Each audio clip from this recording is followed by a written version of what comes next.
अतिशय दुर्दैवी घटना घडलेली आहे आणि या दहशतवादी हल्ल्याचा मी निषेध करतो आणि धिक्कार करतो।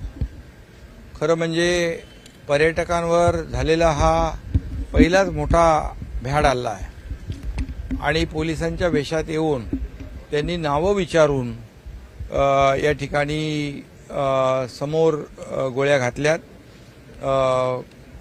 खरं म्हणजे या पाकड्यांचा आणि दहशतवाद्यांचा जेवढी निंदा करता येईल, जेवढा निषेध करता येईल तेवढा थोडाच आहे। खरं म्हणजे काश्मीर हे नंदनवन आहे आणि पर्यटक जातात पर्यटनासाठी आणि अशा प्रकारचा भ्याड हल्ला करून या ठिकाणी जो काही दहशतवाद्यांनी नीच कृत्य केलेलं आहे, माणुसकीला काळीमा फासणारं कृत्य केलं आहे, याचा पुन्हा एकदा मी निषेध करतो।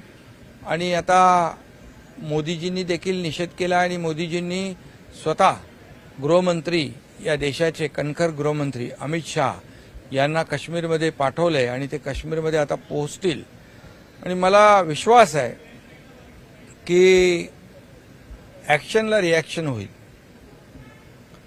आणि या भ्याड हल्ल्याचा बदला नक्की आपले सैनिक घेतील। आपल्या देशाचे प्रधानमंत्री आणि गृहमंत्री याचा बदला घेतल्याशिवाय राहणार नाहीत आणि याला करारा जवाब दिल्याशिवाय राहणार नाहीत। खरं म्हणजे गेल्या अनेक वर्षांमधला हे सगळे पाकडे बिळात लपले होते। मोदीजींचं सरकार आल्यानंतर यांची हिंमत नव्हती की अशा प्रकारचा हल्ला चढवण्याची, परंतु हे जाणीवपूर्वक जे काही कृत्य झालेलं आहे आणि याच्यामध्ये बेकसूर निरपराध आपल्या देशातले पर्यटक मारले गेलेत किंवा जखमी झालेत, यांचा या भ्याड हल्ल्याचा बदला नक्की घेतल्याशिवाय आपले प्रधानमंत्री आणि गृहमंत्री राहणार नाहीत। मी मगाशीच प्रगती जगदाळे या मुलीशी फोनवर बोललो। ती अतिशय भेदरलेल्या अवस्थेत होती, अतिशय भीतीच्या वातावरणामध्ये ते तिथे आहेत आणि तिने सांगितलं की प्रत्येकाला नाव विचारून या ठिकाणी गोळ्या घातल्यात आणि तिची एवढीच मागणी आणि विनंती होती की त्यांना उपचार चांगले मिळावेत आणि लवकर आम्हाला पुन्हा, ती पुण्यातली होती, पुणे आणि मुंबईतले पर्यटक होते, त्या सगळ्यांना पुन्हा आपल्या घरी परतायचं आहे आणि मी त्यांना आश्वस्त केलं।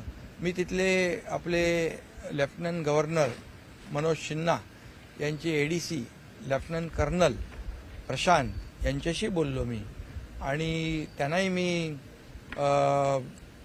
या ठिकाणी विनंती केली आणि आपले गृहमंत्री अमित शहा यांचे शिवनाथ यांच्याशी मी बोललो, तेही त्यांच्याकडे देखील या सर्व डिटेल्स आम्ही दिलेले आहेत आणि आपल्या पर्यटकांना पुन्हा आपल्याकडे सुरक्षित आणण्याचे उपाय गृहमंत्री स्वतःच त्या ठिकाणी जात आहेत। त्यामुळे त्यांना मी सांगितले काळजी करू नका, फक्त एक दुसऱ्याला आपण आता धीर देण्याची आवश्यकता आहे।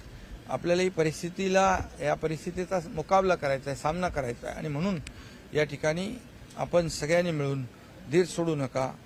केंद्र सरकार आपल्या पाठीशी उभा आहे, मोदीजी आपल्या पाठीशी उभे आहेत, गृहमंत्री तुमच्या पाठीशी उभे आहेत, त्यामुळे आणि महाराष्ट्र सरकार देखील या ठिकाणी जी काही मदत लागेल ती त्या ठिकाणी त्यांना देईल अशा प्रकारचं मी आश्वासन दिलं आणि काही कुठलीही गरज लागली तर फोनवर संपर्क साधण्याच्या देखील सूचना मी दिलेल्या आहेत। जे पर्यटक महाराष्ट्राच्या तिथे अडकलेले त्यांचे नातेवाईक काळजीमध्ये पडलेले आहेत, त्या सर्वांना तिथे संपर्क करण्यासाठी समन्वय डेस्क असणं आवश्यक आहे। राज्य सरकारकडून त्यासाठी काही पाठपुरावा? हा, बिलकुल। या ठिकाणी मुख्यमंत्री स्वतः त्याची गंभीर दखल मुख्यमंत्र्यांनी घेतलेली आहे आणि एक ऑफिसर देखील जो नोडल ऑफिसर महाराष्ट्रातल्या पर्यटकांसाठी एक तिथे अपॉइंट केला जाईल आणि जे तिथे आपले अडकलेले आहेत.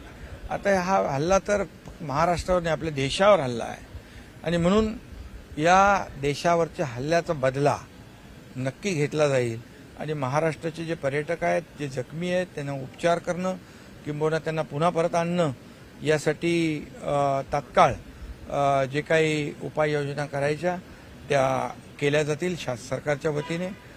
एवढंच मी या प्रसंगी सांगू इच्छितो. सर, या दहशतवादी हल्ल्यामध्ये एक इस्रायली नागरिक आहे, एक इटालियन नागरिक देखील ठार झालेला आहे. आंतरराष्ट्रीय स्तरावरती देखील याची खूप हा आंतरराष्ट्रीय हल्ला आहे, आंतरराष्ट्रीय हल्ला आहे आणि खऱ्या अर्थाने आंतरराष्ट्रीय पातळीवर या हल्ल्याची गंभीर दखल घेतली जाईल. कारण शेवटी हे जे काही केंद्रातलं सरकार आता आहे, तर एकदा आपल्याला माहीत आहे पुलवामाच्या वेळेस जो सर्जिकल स्ट्राईक केला त्यामुळे पाकडे आणि पाकिस्तान बिळात लपले होते, पुन्हा ते बाहेर आलेत. पण मला वाटतं हे केंद्र सरकार आणि मोदी साहेब